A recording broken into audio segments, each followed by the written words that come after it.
प्रधानमंत्री नरेंद्र मोदी जी ने मुझे ये अवसर दिया है। बाबा साहब भीमराव अंबेडकर पहले इस देश के कानून मंत्री थे। जिस वर्ग से बाबा साहब आते थे उसी वर्ग से मैं आ रहा हूं। ये नरेंद्र मोदी जी ने बहुत बड़ा अवसर दिया है मुझे। सरकार ने one nation one election bill Lok Sabha में पेश कर दिया है। सवाल उठता है कि क्या यह बिल पास होगा। इसको लेकर अभी कई पेच है। मुझे लगता है कि फिलहाल इस बिल को पास कराना आसान नहीं होने वाला है। बिल पास होगा या नहीं होगा, इस पर फोकस करने से बेहतर है कि इस बात पर गौर किया जाए कि किसी भी बिल को लेकर सहमति या असहमति का आधार क्या होता है। इस सवाल को ठीक से समझने के लिए जो बातें कही जा रही है उस पर गौर करना बहुत जरूरी है। बिल को लेकर संसद के भीतर ही नहीं बाहर भी बहस शुरू हो चुकी है। संविधान सभा में बहस के दौरान 4 नवंबर 1948 को बाबा साहब ने क्या कहा? संघवाद का मूल सिद्धांत यह है, बाबा साहब का कोट है ये, आई एम कोटिंग इट। संघवाद का मूल सिद्धांत यह है कि विधायिका और कार्यपालिका की सत्ता केंद्र और राज्यों के बीच केंद्र द्वारा बनाए गए किसी कानून के द्वारा नहीं बल्कि संविधान द्वारा ही बंटी होती है। क्या? Union list, state list, concurrent list. हम किसी सूची में कोई संशोधन नहीं कर रहे हैं साहब। कैसे संघवाद पे चोट कर रहे हैं? हम नहीं कोई चोट कर रहे हैं। दूसरा, बाबा साहब ने कहा था भारतीय संघ राज्यों के बीच किसी समझौते का परिणाम नहीं है। ये बाबा साहब का कोट ही है कि भारतीय संघ राज्यों के बीच किसी समझौते का परिणाम नहीं है। राज्यों को फेडरेशन से अलग होने का अधिकार नहीं है। फेडरेशन एक संघ है और इसका स्वरूप अविनाशी है, कोई नहीं बदल सकता फेडरल स्ट्रक्चर को। ये बाबा साहब ने कहा। संसद में बिल आने के बाद मेरी जिन लोगों से मुलाकात हुई उनमें से अधिकांश लोग बिल को लेकर समर्थन या विरोध में जो बातें कह रहे थे वास्तव में वह पार्टी लाइन की बातें थी। अपने चहेते नेता के सुर वंदना करने की बातें थी। यह समस्या दोनों तरफ है और करीब करीब एक समान ही है। हमारे कालखंड की एक विडंबना है। विडंबना ये कि हम विषय पर चर्चा नहीं करते हैं। गौर से देखिए तो विषय के नाम पर वास्तव में हम अपने विचारधाराओं पर चर्चा कर रहे होते हैं।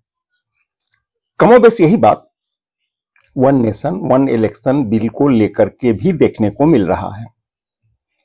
इस विषय पर मैंने जितने लोगों से बात की उनमें से अधिकांश अपने चहेते नेता के सुर में सुर मिलाते हुए दिखे। खैर, बात को आगे बढ़ाने से पहले एक नजर बिल पर डाल लेना जरूरी है। इससे बात को समझना आसान हो जाएगा। पूर्व राष्ट्रपति रामनाथ कोविंद की अध्यक्षता वाली समिति ने वन नेशन वन इलेक्शन का प्रस्ताव दिया है। प्रस्ताव के तहत देश में सभी चुनाव को 2 चरण में पूरा करने की बात कही गई है। पहले चरण में लोकसभा और सभी राज्य के विधानसभाओं का चुनाव एक साथ होना है। वहीं इसके 100 रोज के भीतर दूसरे चरण में देश के सभी पंचायत और नगर पालिका जैसे स्थानीय निकाय का चुनाव होना है। समिति ने अपनी सिफारिश में एक ही मतदाता सूची से सभी चुनाव कराने की बात कही है। समिति का कहना है कि इससे चुनाव का खर्च कम हो जाएगा। दूसरा ये कि चुनाव के समय बाधित होने वाला विकास कार्य को गति मिलेगा और इसका लाभ देश के आम लोगों को मिल जाएगा। बार बार चुनाव होने से सामाजिक समरसता को जो नुकसान होता है उसमें भी कमी आ जाएगी। यह बात प्रस्ताव में कही गई है। माननीय सर्वोच्च न्यायालय ने केशवानंद भारती केस में 1973 में इस फेडरल स्ट्रक्चर के बारे में बात की है।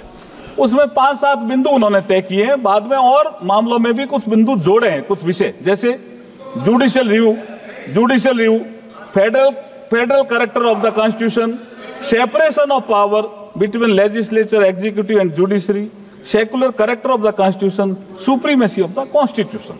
यहां आपको बताना जरूरी है कि रिपोर्ट तैयार करने से पहले कोविंद आयोग ने देश के मान्यता प्राप्त 47 राजनीतिक दलों से इस पर उनका विचार मांगा था।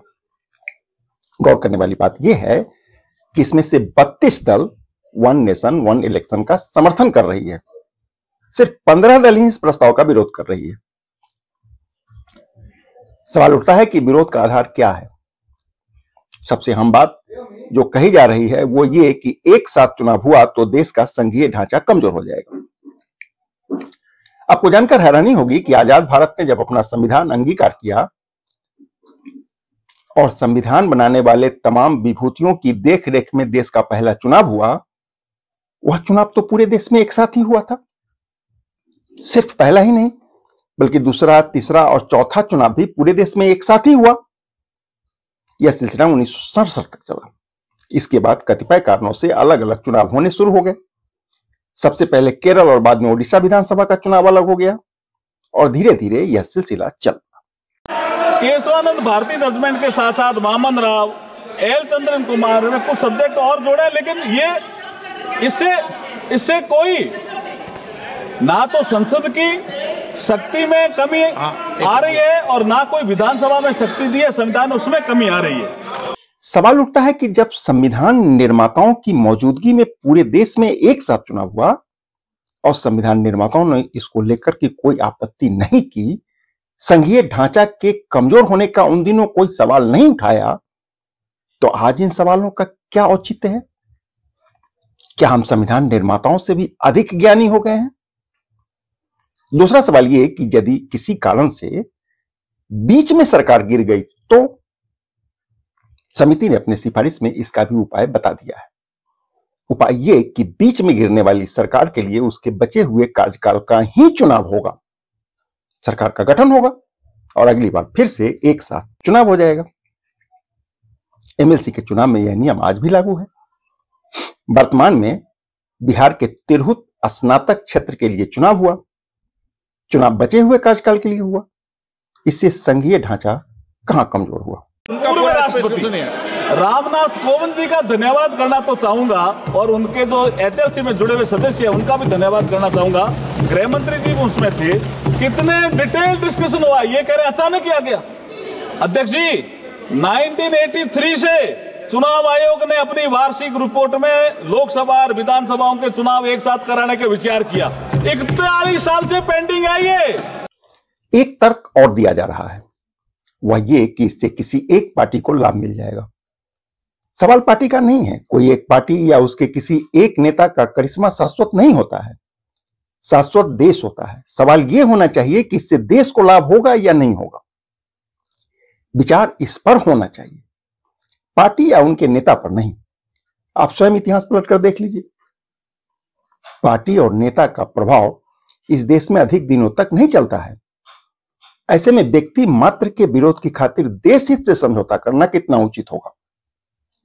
यह गंभीर सवाल है और इस पर पूरी गंभीरता से हम सभी को विचार करना होगा। हमारे रहनुमाओं की अपनी व्यवस्था हो सकती है, उनके लिए विचारधारा की लड़ाई देश से बड़ा हो सकता है। उनको लड़ने दीजिए। हम और आप अपना विचार सार्वजनिक करने से पहले बेहतर होगा स्वयं अध्ययन कर लें और अध्ययन के आधार पर विचारों का प्रगटीकरण हो तो शायद देश की डेमोक्रेसी के लिए और अधिक बेहतर साबित हो सकता है।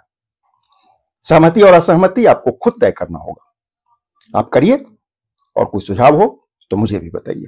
जो निर्णय लेता है सदा देश हित की खातिर जग में, साहस से करता दूर सदा जो भी बात आती जग में, अपना सर्वस्व लगा कर भी अपना कर्तव्य निभाता है। जो नेता दूरदर्शी होता है वही इतिहास बनाता है। आज इतिहास बनाने का